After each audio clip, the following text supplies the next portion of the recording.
And Tanya ji. Thank you Shravan. वाह, what a galaxy of achievers. एक एक चेहरा जो है, it was bringing back so many memories in my mind. This journey has been awesome, I can tell you guys.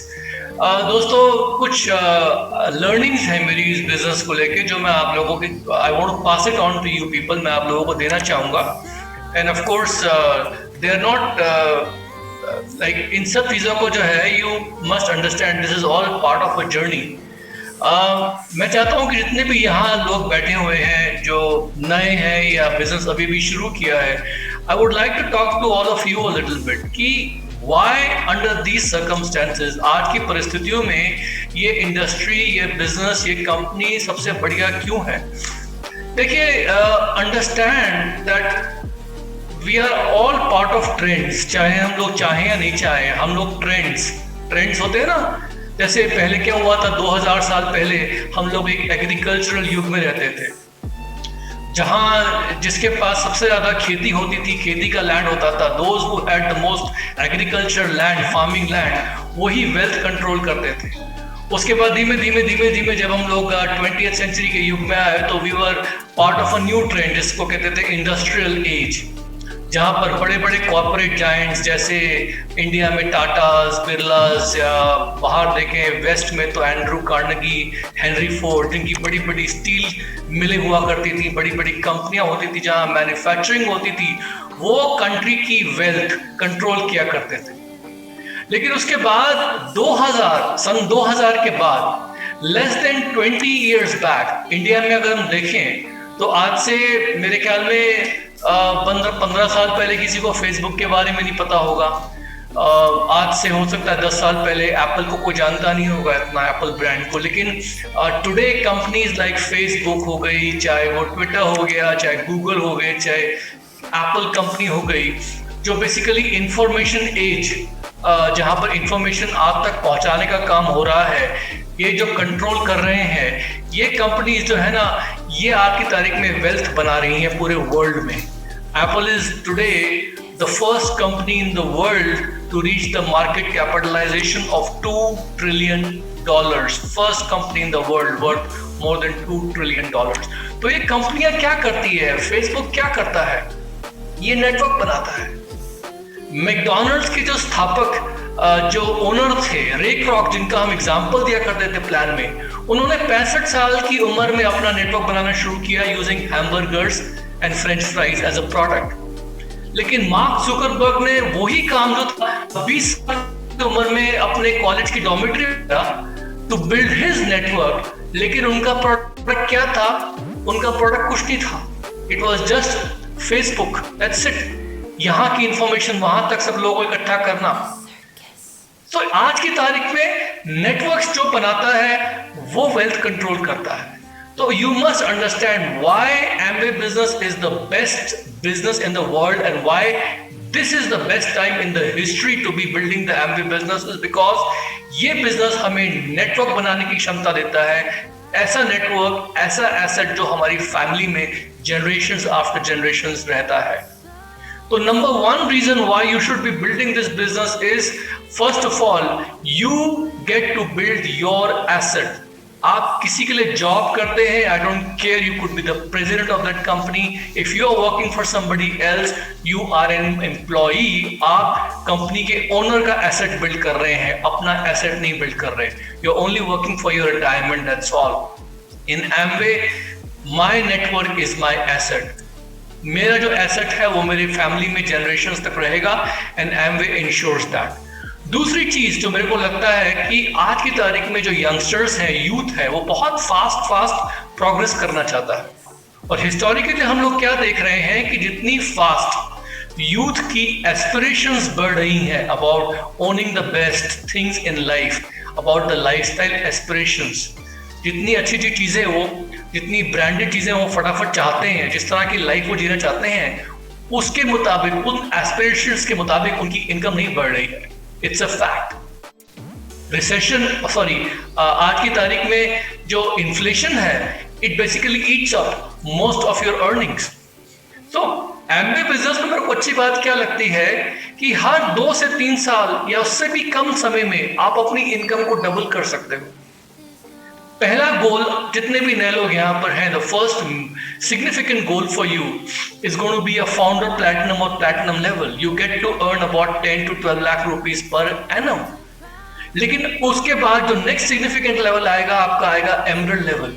वहां सीधे jump करके आपकी इनकम 10 से 12 से जंप करके 25 से 30 लाख हो जाती है। As per Amway's publish figures it's again doubles.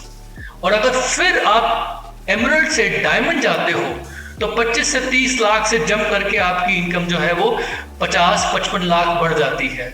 Again it doubles. जैसे ही आप डायमंड से एग्जीक्यूटिव डायमंड जाते हो 3 लेग्स और ऐड करके, again your income almost doubles because suddenly you cross 1 crore, you reach the bracket of 1.25 crore on an average published income. इसका मतलब क्या है कि इस बिजनेस में अगर कोई नई ऑर्गेनाइजेशंस क्रिएट करता है, helping new people, new entrepreneurs build their own teams, तो 2 से 3 सालों में मैं building 2 to 3 extra teams every year, there is a potential of doubling your income. एक और अच्छी बात जो मुझे लगती है, जो आप लोगों को गौर फरमानी चाहिए, which you should all think hard about, is that what is true financial security today? You know, अगर आपको जॉब में प्रॉब्लम होती है, you don't have a job. Corona virus ने ये प्रूव कर दिया कि बड़ी सी बड़ी कंपनियां भी इस वक्त लोगों को ले ऑफ कर रही हैं या उनकी जो सैलरीज हैं उसे कट कर रही हैं, and people are hurting already.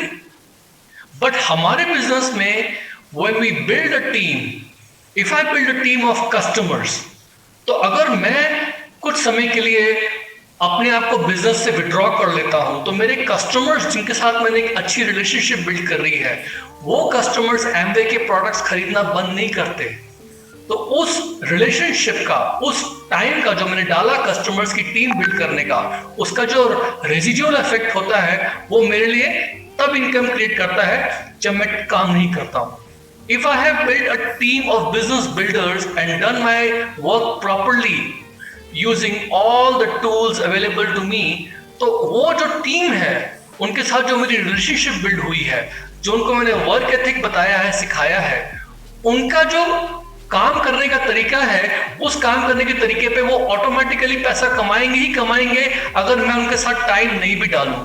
So that time which I have put in building those relationships and teaching and training my network, the residual effect of that network, of that time and relationship is कि जब मैं काम नहीं भी करता हूँ तो मुझे वहां से इनकम आती है। So that's true financial security. I can go for a holiday for a month and when I come back there is more money in my bank account even though I have not done work. There was a family emergency, I could take time off. My wife could go take care of her sick parents. We did not spend any time in the business, but the business was giving us income all the time. तो Amway business एक ऐसी income है which builds it, खुद ब खुद अपने को एक पॉइंट के बाद खुद ब खुद बनाती है। हम लोग ट्रैवल करते हैं, अपने शौक पूरे करते हैं, लेकिन बिजनेस जो है अपने आप ग्रो करता है अगर आपने ठीक से इसको बिल्ड किया है। That's leverage, you know. एक और चीज जो बहुत इंपॉर्टेंट नए लोगों को कंसिडर करनी चाहिए वो क्या है? इंटरनेट की पावर। दोस्तों, अगर आपका बिजनेस जो है आज की तारीख में इंटरनेट की पावर को लेवरेज नहीं कर रहा है तो आप लोग अपने आप को कोसेंगे, शायद 1-2 चाटे भी लगाएं, because this is the time when you should be understanding that how is your business leveraging the internet. Because internet हो, चाहे वो सोशल मीडिया प्लेटफॉर्म्स हो,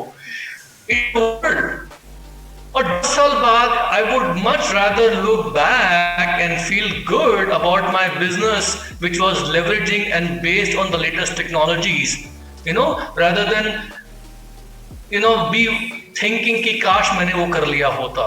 So Amway business allows you to leverage the power of the internet. I can contact lots of people today. I can check my volume by just pushing one button real time.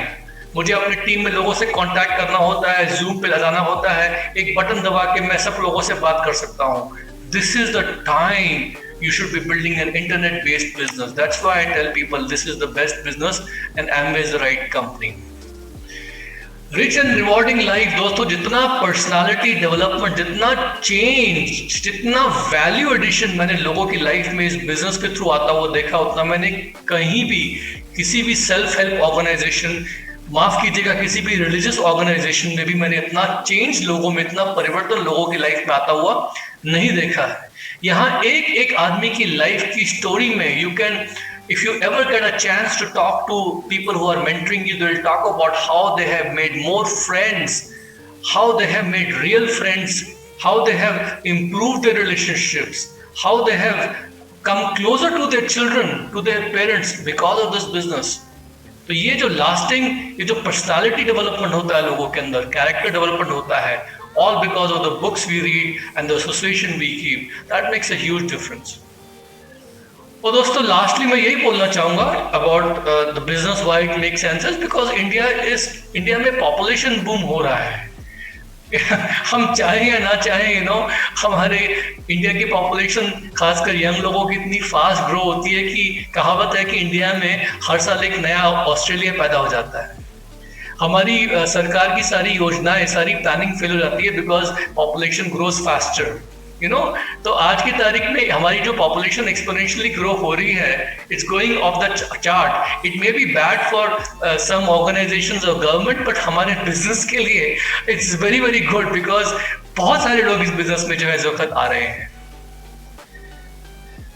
एक जो चीज मुझे लगता है आप लोगों को समझनी चाहिए वो ये कि जो लोग नया बिजनेस शुरू करते हैं ना, उन लोगों को प्रॉपर टाइम मैनेजमेंट और प्रायोरिटी मैनेजमेंट को समझना चाहिए। क्योंकि मैं जब इस बिजनेस में आया था नया, तो मुझे याद है कि मेरे जो मेंटर हैं, मेरे जो गुरु, जिनको मैंने सबमिशन अपने आप को सबमिट कर दिया था, आप सब लोगों को इस बिजनेस में एक गुरु मिलता है। इट वॉज वेरी नाइस कि आप सब लोगों ने यहाँ पर मेरा नाम सुना, लेकिन जो यहाँ पर आपको लीड कर रहा है, जो जिन एमरेट्स को, जिन फाउंडर एमरेट्स को आपने देखा, ये आपके रियल गुरु हैं। ये लोग जो हैं आपकी हैंड होल्डिंग करेंगे, ये सब आप लोगों को सिखाएंगे। And I hope you find the same kind of person in them that I found in my upline PAT Kauffman. जिस प्रकार के मुझे गुरु मिले, उस प्रकार का गुरु आपको भी मिलेगा अपने अपलाइंस में कहीं ना कहीं। And guru may be a strong word for some of you, but my mentor taught me that Sumit, इस बिजनेस में आपको राइट प्रायोरिटीज सेट करनी पड़ेगी। And I told him what is the right priority. मुझे तो ये वर्ड पता ही नहीं था। उन्होंने मुझे बताई ये बात कि जिंदगी में अगर आपको थ्राइव करना है, थ्राइव मतलब ग्रो करना है, तो सिर्फ सरवाइव नहीं करना, थ्राइव करना है, तो हमेशा एक शब्द है प्रायोरिटीज। अपनी प्रायोरिटीज अलाइन करो। उन्होंने मुझे सिखाया, और ये आप भी सुनेंगे इस चीज को बार बार, कि हम लोगों की लाइफ में हमारी प्रायोरिटीज क्या होती हैं। पहले हमारे गॉड होते हैं, हमारे इष्ट देव होते हैं, उसके बाद हमारी फैमिली, हमारे बच्चे, मैं खुद, I have to also take care of my own self, उसके बाद हमारी जॉब आती है, और उसके बाद जो है हमारे कुछ और शौक या हमारी और रिस्पॉन्सिबिलिटीज आती हैं। ये मोटी मोटी प्रायोरिटीज होती हैं। जब मैंने ये बिजनेस शुरू किया तो मेरे लाइफ में सबसे इंपॉर्टेंट जो थे मेरे बच्चे, मेरी वाइफ, मैं खुद, मेरे भगवान, माई रिलीजियस बिलीफ। मुझे उन सबको फॉलो करने के लिए टाइम और पैसा दोनों चाहिए था। उसके लिए मुझे लगा कि Amway business is going to provide me that. तो my upline mentor taught me कि आपको ये बिजनेस जो है अपनी जॉब के बराबर प्रायोरिटी पर रखना पड़ेगा। 9 to 5 आप जॉब करते हैं, do very good work there, but after 5 o'clock or 6 o'clock when you become free, or whenever you become free, you have to treat this business, इस बिजनेस को वही प्रायोरिटी दो जैसे आप अपनी 9 to 5 को दिया करते थे। तो दोस्तों मैंने क्या किया कि अपने सारे के सारे आलतू फालतू के काम बंद कर दिए। अपने वो यार दोस्त जो सिर्फ टाइम वेस्ट करते थे, जहाँ सिर्फ गपशप होती थी, धीमे धीमे प्यार से उनको मैंने बिजनेस दिखाने के बाद जो इंटरेस्टेड नहीं हुआ उनका मैंने धीमे धीमे साथ थोड़ा कम कर दिया। बोलना तो नहीं चाहिए, लेकिन कुछ रिश्तेदार भी होते हैं जहाँ पर आपको पता है कि भाई they don't add too much value in your life, it is just a formality कि उनको शक्ल दिखानी है। वहाँ भी धीमे धीमे हम लोगों ने उनके यहाँ अगर आधे दिन के लिए आते थे तो कम से कम 1 घंटा शक्ल दिखा के निकल आए। मतलब we started realigning our priority, because हमने अपने हर काम में एक ही चीज देखी कि क्या ये काम हमारा हमको एमवे बिजनेस बिल्ड करने में मदद कर रहा है या नहीं। Why? Because Amway business was helping me to put my wife, myself as the topmost priority, because I was going to have more money and more time due to building the Amway business. तो दोस्तों मैंने क्या किया कि immediately जो थी अपनी life को प्रायोरिटाइज किया, अपने शेड्यूल में वो काम डालने शुरू करे जिससे मेरा एमवे बिजनेस बिल्ड होता है, जिससे मुझे ज्यादा से ज्यादा प्रोस्पेक्ट्स प्रोडक्ट्स के या बिजनेस बिल्डर्स के उनको मिलने में मदद मिलती है। मेरी मीटिंग्स जो थी वो मेरे लिए ज्यादा जरूरी थी। I am not ashamed to tell you कि मैंने बहुत सारे फैमिली फंक्शंस छोड़े मीटिंग्स को अटेंड करने के लिए, ऑनलाइन या offline whatever, you know those meetings are very important, because वहां से मुझे अपना बिजनेस जो था बिल्ड करने में मदद मिल रही थी, you know. So what I found was this कि many people are busy in life. लोग कहते हैं मैं बिजी हूं, लेकिन आप बिजी किन चीजों में हैं? क्या वो चीजें आपके लिए वैल्यू एडिशन है या नहीं है? It all depends on your priorities. Remember, आपकी प्रायोरिटीज जब राइट सेट होंगी तो वहां से आपको अपनी कंफर्ट जोन से निकलने का एक वजह मिलेगी, वरना बहुत से लोग कंफर्ट जोन में रहते हैं। ये बिजनेस इनकन्वीनियंस में बिल्ड होता है, कन्वीनियंस में नहीं। लेकिन इनकन्वीनियंस में आप तभी आते हैं जब आपकी राइट प्रायोरिटीज सेट होती हैं। And trust me, there is no real gain in life without at least some pain. So learn to go ahead and set the right priorities and आलतू फालतू के काम में से टाइम कैसे निकालना है, आप लोग जो है वो भली बाती जो है वो कर लेंगे। तो मैंने इस प्रकार से स्ट्रेटेजी बनाई अपने बिजनेस में ग्रो करने की। अपने लेवल सेट करें अपलाइन पैट कॉफमन के साथ काउंसलिंग करके, और हर लेवल के लिए मुझे कितनी मेहनत करनी है, कितना टाइम डालना है, लोगों को प्रोस्पेक्ट करना है, क्या करना है, लोगों को अप्रोच करने के स्किल्स सीखे मैंने, बिजनेस को प्रेजेंट करने के स्किल्स सीखे मुझे क्लोजिंग नहीं आती थी। I had no idea. शुरू में मैं लोगों को प्लान दिखा दिया करता था, प्रेजेंटेशन कर दिया करता था, उसके बारे में बता दिया करता था, लेकिन क्लोज नहीं कर पाता था। मेरे को लगता था कि वो खुद ब खुद मुझसे मांग लेंगे कि उन्हें क्या चाहिए, उनको ज्वाइन करना है, खुद ब खुद पूछ लेंगे, प्रोडक्ट्स चाहिए खुद ब खुद पूछ लेंगे। ऐसा नहीं होता है। तो मैंने धीमे धीमे किताब पढ़ के, प्रैक्टिस करके, अपने अपलाइन को ऑब्जर्व करके स्किल सीखे कि क्लोजिंग कैसे करनी होती है हर मीटिंग के बाद, what is the right way to do things. तो ये सब की सब जो स्किल्स मैंने अपने अंदर डाले, ये मेरे को बहुत काम आए। और इन सब चीजों में मेरी जो सेल्फ इमेज थी वो बढ़नी शुरू हो गई, बिकॉज मैं आपको बता दूं, मैं टेक्निकली तो बहुत ज्यादा सुपीरियर था because of my IIT background. IIT से मुझे टेक्निकल नॉलेज तो बहुत मिली थी, लेकिन मेरी self image was only that of an engineer, it was not that of an entrepreneur. और मैंने देखा है कि लाइफ में आपको वही मिलता है, उतना ही मिलता है जितनी आपकी सेल्फ इमेज। तो मैं self image in as a technical guy helped me to do very good in life as a technical person, as an engineer. You know, I was doing very good in my job. I was part of a startup. लेकिन जब मैं इस business में आया तो I realized कि मुझे नए ढंग से लोगों को और अपने आप को हैंडल करना पड़ेगा। I started learning to love myself. I started writing positive affirmations. क्योंकि मैं अपने आप को पुट डाउन किया करता था बहुत सी बार। Because what happened was that, you know, I'll tell you very honestly, you know, मैं एक ट्रेडिशनल मिडिल क्लास फैमिली से बिलोंग करता हूँ। और इंडिया में तो आपको पता है कि आदत होती है, जब कुछ काम खराब करो तो लोग डांटते बहुत हैं, लोग हंसते बहुत हैं। और हमारे यूपी साइड में तो और भी ज़्यादा होता है कि थोड़ा सार्केस्टिकली या व्यंग्यात्मक तरीके से बात करना जो है वो बहुत ही कॉमन चीज़ होती है। तो बचपन में there was always money time जब I was always made to feel down. लोग हंस देते थे, मुझसे गलती हुई लेकिन लोग मुझ पे हंस रहे थे। उनकी इंटेंशन नहीं थी मुझे हर्ट करना, लेकिन ऐसा हो जाता था। तो मैंने क्या देखा कि समहाउ लाइफ में ऐसे बहुत से इंसिडेंट्स होते हैं जो कहीं ना कहीं हम लोगों को एक सेल्फ इमेज खराब कर देते हैं, और हम लोग जो है रिजेक्शन, हम लोग जो है क्या कहते हैं ना, वो एक नेगेटिव हैंडल नहीं कर पाते।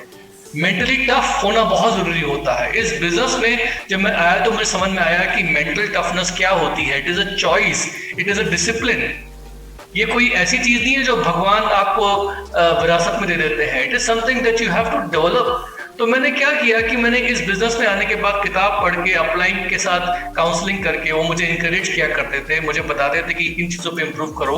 आई was actually able to become a little bit, develop some mental toughness, because मेरे अच्छे जिनको मैं फ्रेंड समझता था उन्होंने मुझे बिजनेस में शुरू में मनचाहा रिस्पॉन्स नहीं दिया, तो मैं थोड़ा पुट डाउन हो जाता था। कभी कभी लोग हंस देते थे।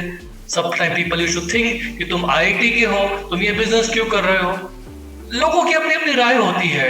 सो आई स्लोली रियलाइज कि इस बिजनेस में आगे बढ़ने के लिए आईक्यू कितनी बड़ी है आपकी। आईक्यू वो इंपॉर्टेंट नहीं है, आपका ईक्यू, आपका इमोशनल क्वोशंट कितना बड़ा है, ये बहुत मैटर करता है। और जो मेंटली टफ लोग होते हैं ना, जिनको नेगेटिव हैंडल करना आता है, यू नो, जिन्हें कोई क्या कहते हैं ना, जो लोग उन पे हंस देते हैं, उनको मतलब they are able to go ahead and not take offense but still go ahead and do whatever needs to be done, you know, they don't put themselves down। बहुत सी बार क्या होता है कि लोगों को थोड़ा चैलेंजेस आते हैं तो लोग क्या करते हैं, अपने आप को पुट डाउन करते हैं कि यार मुझसे नहीं हो रहा, मैं नहीं कर सकता, other people can do it, I can not do it, I am not so good looking, I am not so good at talking, मेरा ये वो this and that. No, that is the wrong thing. तो ये सब चीजें जो थी ना, अपने आप में मुझे कल्टिवेट करने के लिए बुक्स हेल्प अ लॉट। मैं अपलाइन के साथ जो मैंने टच बनाया, फ्रेंडशिप करी, he was very successful, he help me a lot. And मैंने अपना धीमे धीमे ईक्यू बढ़ाया, इमोशनल क्वेश्चन बढ़ाया, किताबें पढ़ी, स्किल्स बढ़ाए। रेगुलरली मैं कम्युनिकेशन में रहा, मैंने एसोसिएशन नहीं छोड़ी कभी भी। मुझे जब मौका मिलता था मैं अपने अपलाइन के साथ और BWW सिस्टम में जितने भी सक्सेसफुल लोग थे उनके साथ मैं एसोसिएट किया करता था। Associate doesn't mean physical association, association means I was associating with them through the audios, through the videos, through the meetings। क्योंकि देखिए, हर सक्सेसफुल आदमी आपको टाइम नहीं दे सकता, पॉसिबल ही नहीं है। लेकिन अगर उसका ऑडियो और वीडियो में या उसकी किताब में आपने उसका जीवन का सारांश समझ लिया, निकाल लिया, तो क्या होगा कि वो आपकी गाड़ी में या आपके घर में या आपके लैपटॉप में हमेशा आ सकता है, बार बार। So I actually allocated time for my personal growth by going through some audios। मेरी personal favorite थी audios की, मैंने hundreds of audios सुने इस business में सक्सेसफुल लोगों के, मैंने उनके videos देखे, I read between the lines। मैं वो उनका thought process, उनका mental process जो था वो समझने की कोशिश कर रहा था। और मैंने क्या देखा कि हमारे BWW सिस्टम में there is a wealth of information, जहां लोग शेयर कर रहे हैं आपके साथ अपने बिजनेस सीक्रेट्स। लेकिन होता क्या है कि नए लोग जो है, बहुत सी बात जो होते हैं ना, उनको आदत होती है ना, स्पेशली यंग लोगों को, कि they always putting their finger on the slider, even on the YouTube और नेटफ्लिक्स, और वो मूवी को आगे बढ़ाते हैं, पीछे जाते हैं, आगे बढ़ाते हैं, पीछे जाते हैं, because they want to know कि एंड में क्या होने वाला है। They are impatient. दोस्तों, इस बिजनेस में when you are going through the audios and videos, don't be impatient, let it go through। 20 minute की, आधे घंटे की टॉक होगी, and you have to sit patiently with a notepad and a pen, write down your thoughts, कैसे क्या बता रहे हैं। and I realized कि everybody is teaching so many things। then I used to ask my uplines all the time, what tapes, what CDs, what audios, what videos should I go through। So he used to always guide me कि I think this is good for you, this is good for you। So you also ask your upline which audios are good for you, you know। Motivational stories, human interest stories बहुत अच्छी हैं इस business में, जो आपको कदम कदम पे guide करेगी। And then you know what, I had a little bit of a resistance about doing the business, selling products। मेरी वाइफ तानिया जो थी वो बहुत ही इस मामले में मुझसे आगे थी, because ladies are always good at sharing the products, उनको तो मजा आता है रिटेलिंग करने में। But I realized कि लोग, there are a lot of single men और there are a lot of men building this business, तो मुझे एक एग्जाम्पल क्रिएट करना है। तो मैंने भी इस बिजनेस में सिर्फ लोगों को स्पॉन्सर नहीं किया अपॉर्चुनिटी दिखा के, I also taught them how to retail the products। लेकिन रिटेल तो करने के लिए सबसे पहले मुझे आना चाहिए था कि how do I retail the products. तो I started learning about creating few customers based on my personal experiences. उन कस्टमर्स को how to make loyal, I learned it, you know, it's all an art of listening. Sales is nothing but identifying a problem, being genuinely interested in the other person, दूसरे आदमी में genuine interest लेना और उसकी problem समझना और उसको solve करना। और उसके बाद रिलेशनशिप बिल्ड करना, फॉलो अप करना, ये सारी की सारी चीजें थी मैंने धीमे धीमे धीमे करके सीखी। और ऐसा नहीं कि कोई बहुत बड़ा तीर मार लिया, जस्ट 20,000 25,000 रुपए की सेल्स जो है पर मंथ, धीमे धीमे धीमे धीमे वो नंबर बढ़ने लगा बढ़ने लगा बढ़ने लगा। क्योंकि हम समझ जाए बहुत ही क्लियरली कि अगर इस बिजनेस में कोई भी व्यक्ति प्रोडक्ट सेल नहीं करेगा या कस्टमर्स को सर्विस नहीं करेगा तो ये बिजनेस चलने वाला है ही नहीं। तो इस बिजनेस में सिस्टमैटिक रिटेलिंग और कस्टमर रिलेशनशिप कैसे डेवलप करनी है ये हम लोग सिखाते हैं, एमवे सिखाता है। आप सीखिए, आप कर सकते हैं, मैंने भी किया ये। तो ये सब मेरे कुछ अनुभव थे जो मुझे लगता है कि बहुत ज़रूरी हैं नए लोगों के लिए, जो मैंने आपके साथ शेयर किया। एंड सब कुछ देखिए बताना इस कम समय में पॉसिबल नहीं है, मैंने आपको एक स्नैपशॉट दिया। बाकी आप सब लोग जिनके साथ भी बिजनेस बिल्ड कर रहे हैं, जिनकी भी टीम्स में बिजनेस बिल्ड कर रहे हैं, all the people are very very good. जितने भी यहाँ एमरल्ड्स, फाउंडर प्लैटिनम, डायमंड, जितने भी सेप्ट हैं, सबको मैं पर्सनली जानता हूँ। They have a great story, they have an excellent story. आप इन्हें ट्रस्ट कर सकते हैं। Come close to them, be in touch with them on your Telegram और WhatsApp, be part of their digital sessions. जो वो सेशंस रिकमेंड करते हैं, go through it and understand you can build a bigger business than them. आप हमसे ज़्यादा बड़ा business build कर सकते हैं, बिकॉज इंडिया का पोटेंशियल जो है वो 1 लाख करोड़ का है और अभी ये बिजनेस में सिर्फ 2,000 करोड़ टच।